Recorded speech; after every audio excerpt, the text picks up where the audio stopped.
बीड लोकसभा ही राज्यात चर्चेचा विषय ठरल्याचे पाहण्यास मिळाले आहे।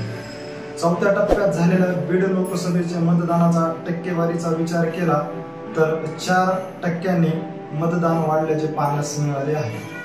बीड लोकसभेसाठी तब्बल 70.92% इतके मतदान झालेले आहे। झालेले मतदान हे कुणाच्या बाजूने असणार आहे, पंकजा मुंडे की बजरंग सोनवणे, हेच आपण या व्हिडिओच्या माध्यमातून जाणून घेऊ।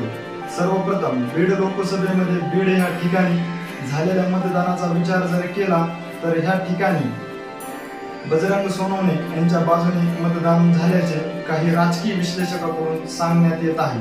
त्यानंतर केज विधानसभा मतदारसंघाचा जर विचार केला तर ह्या ठिकाणी पंकजा मुंडे वर्ष बजरंग सोनवणे यांना समतोल मतदान झाल्याचे सांगण्यात येत आहे।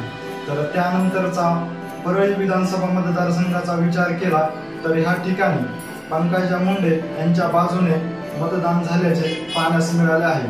परळी ह्या ठिकाणी झालेले मतदान हे पंकजा मुंडे यांच्यासाठी लीड देणारे मतदान असल्याचे राजकीय विश्लेषकांकडून सांगण्यात येत आहे। त्यानंतर माजलगाव विधानसभा मतदारसंघाचा विचार केला तर ह्या ठिकाणी मराठा आंदोलकांवर झालेले गुन्हे, त्याचबरोबर आमदार यांच्या घरावर झालेली जाळपोळ आणि अनेक तरुणांवर झालेले गुन्हे, यामुळे या ठिकाणी मराठा फॅक्टर जाणवला आहे। त्यामुळे या ठिकाणी बजरंग सोनवणे यांना अधिक मताधिक्य मिळणार असल्याचे देखील राजकीय विश्लेषकांकडून सांगण्यात येत आहे। त्यानंतर गेवराई विधानसभेचा जर विचार केला तर ह्या ठिकाणी देखील तीच परिस्थिती पाहण्यास मिळत आहे। तर ह्या परिस्थितीमुळे बजरंग सोनवणे यांना अधिक मतदान मिळणार असल्याचे या ठिकाणी राजकीय विश्लेषकांकडून सांगण्यात येत आहे।